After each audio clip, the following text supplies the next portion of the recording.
يا بدرات من حاز كل كمالي ماذا يعبر عن أولاك مقالي. Assalamualaikum warahmatullahi wabarakatuh. A'udzu billahi minasyaitonir rajim. Bismillahirrahmanirrahim.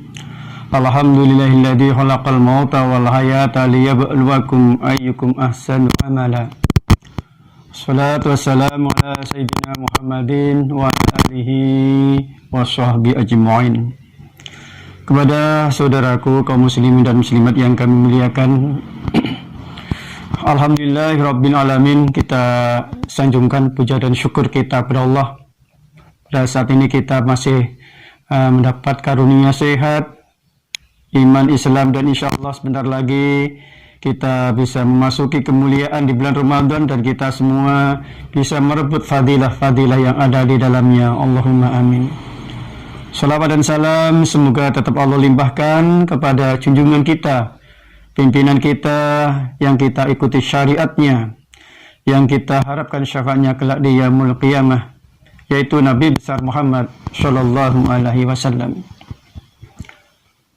Hadirin dan para pendengar yang dimuliakan Allah, menyikapi suasana yang kita alami saat ini dalam kondisi wabah corona yang sudah mendunia, orang dijadinya gelisah, orang cara hidup dan kerjanya pun tidak menentu, punya dampak yang sangat besar di semua sektor kehidupan, baik pendidikan, ekonomi, agama, politik, dan pertahanan. Maka di sini saya sampaikan bahwa adanya ujian, cobaan yang Allah turunkan di muka bumi ini bisa dilihat dari berbagai unsur. Pertama, kalau dilihat dari sebab adanya semacam musibah atau bencana alam, ada sebab langsung, ada juga sebab yang tidak langsung. Sebab langsung adalah karena ketidakseimbangan ekosistem yang ada di alam ini akibat perbuatan pengerusakan yang dilakukan oleh tangan-tangan manusia. Yang kedua, sebab tidak langsung adalah karena sudah terlalu banyaknya kemungkaran-kemungkaran yang dilakukan oleh manusia. Karena besarnya, kuatnya kemungkaran, sehingga orang-orang yang beriman tidak mampu lagi melaksanakan amar ma'ruf nahi munkar. Tidak mustahil dalam zaman yang demikian ini, yang salah pun dianggap benar, sementara yang benar terpinggirkan. Sehingga Allah pun menurunkan bala sebagai ujian. Para pendengar yang dimuliakan Allah, adanya ujian atau malapetaka, kalau dilihat dari sasaran penerimanya, ini bisa dikelompokkan menjadi tiga. Pertama, malapetaka ini memang diberikan oleh Allah kepada orang-orang yang durhaka kepada Allah, seperti Raja Abrahah dihancurkan hanya dengan burung ababil. Raja Namrud dihancurkan oleh Allah dengan lalat. Firaun dan tentaranya ditenggelamkan oleh air laut. Korun pun meninggal dengan segala kekayaan dan kemewahannya, hanya terjepit oleh perut bumi. Ini jelas malapetaka Allah turunkan kepada orang-orang yang benar-benar ingkar kepada Allah. Yang kedua, malapetaka merupakan ujian bagi orang-orang yang beriman dan bertakwa, seperti para nabi, para rasul, dan para mutakin-mutakin yang lain. Semakin tinggi keimanan dan ketakwaannya, semakin berat pula ujian yang Allah berikan kepada mereka. Namun mereka sadar bahwa apa yang mereka alami adalah ujian dari Allah.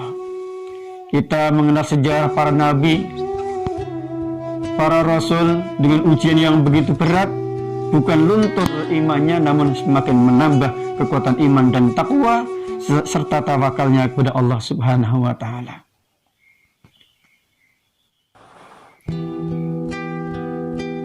Adapun sasaran adanya malapetaka yang ketiga adalah sebagai peringatan kepada orang-orang yang beriman. Dia beriman kepada Allah, namun masih banyak meninggalkan larangan, masih banyak meninggalkan perintah-perintah Allah, dan kadang-kadang ada yang bangga dengan hal-hal yang dimurka oleh Allah. Ini diingatkan oleh Allah. Kadang-kadang kita sudah merasa orang yang beriman, kita sudah merasa orang baik, sehingga lupa untuk mengadakan introspeksi atau koreksi diri dalam rangka meningkatkan kebaikan diri kita sendiri. Ini seperti Allah ingatkan dalam surat Al-Ankabut ayat 2, diantaranya di situ Allah berfirman, A'udzubillahi minasyaitonir rajim. Ahasiban nasu ayyutraku ayyaqulu amanna wa hum la yuftanun. Yang artinya, apakah manusia mengira bahwa mereka akan dibiarkan saja mengatakan kami telah beriman dan mereka tidak diuji?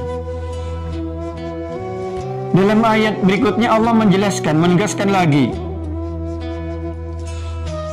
walaqad fatanna alladziina min qablihim falya'lamallahu alladziina shadaqu wa laya'lamannal kadhibin. Dan sungguh kami telah menguji orang-orang sebelum mereka, maka Allah pasti mengetahui orang-orang yang benar dan pasti mengetahui orang-orang yang dusta. Sebenarnya pendengar yang dimuliakan Allah, dengan ujian yang diberikan kepadanya, apakah dia sadar tentang ujian, semakin baik atau semakin tidak, Allah mengetahui siapa yang benar-benar beriman dan siapa yang dusta dalam imannya. Segenap pendengar yang dimuliakan oleh Allah Subhanahu wa taala, kaitannya dengan peringatan atau ujian kepada orang-orang yang beriman. Dalam surat Al-Baqarah ayat 157, ayat 155,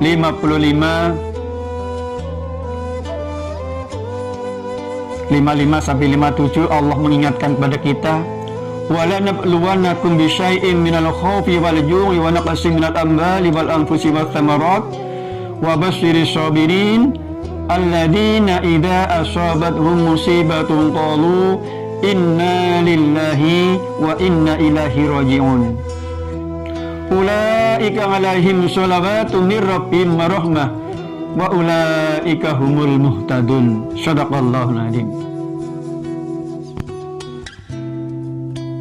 Yang artinya, dan kami pasti akan menguji kamu dengan sedikit ketakutan, kelaparan, kekurangan harta, jiwa, dan buah-buahan, dan sampaikanlah kabar gembira kepada orang-orang yang sabar.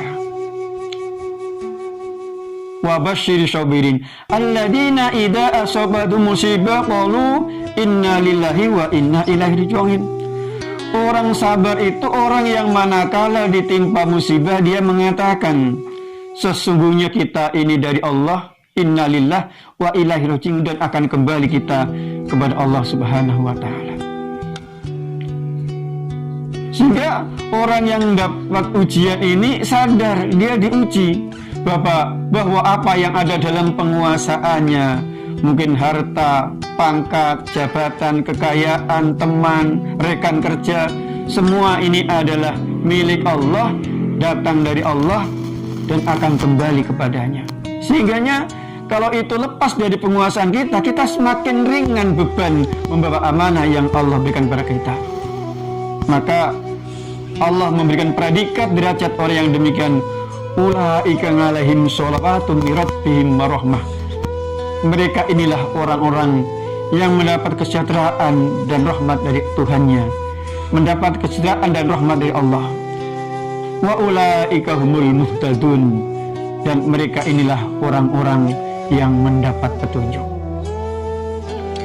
Kepada saudaraku seiman dan seagama yang kami muliakan, maka dengan adanya wabah COVID-19, kita sebagai orang yang beriman tentu harus menyikapi dengan sabar, dengan tabah, dan juga harus memperhatikan untuk keselamatan diri kita.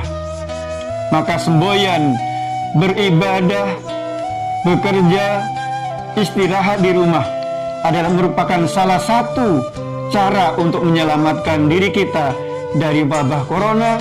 Apalagi nanti di bulan Ramadan tentu akan menambah kekhusyuan dalam kita melaksanakan puasa untuk keselamatan kita dari dunia sampai akhirat.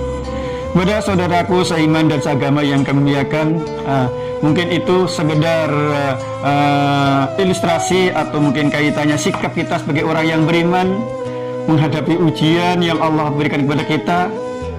Sekarang diuji dengan wabah COVID-19, dan 2 hari 3 hari lagi kita akan memasuki bulan Ramadan. Diuji kita dengan rasa haus, dengan rasa lapar, menghindarkan diri dari dorongan syahwat. Ini semuanya adalah ujian yang Allah berikan kepada kita orang-orang yang beriman. Mudah-mudahan kita dengan sabar, dengan tabah dan tawakal, ujian ini mengangkat derajat kita ke hadirat Allah, derajat yang lebih mulia untuk keselamatan kita semua dari dunia sampai akhirat. Allahumma amin. Atas perhatiannya dihaturkan banyak terima kasih. Mungkin ada hal yang kurang berkenan di hati para bapak, para ibu, para pendengar. Kami mohon maaf yang sebesar-besarnya. Wallahul muwaffiq ila aqdariq. Assalamualaikum warahmatullahi wabarakatuh.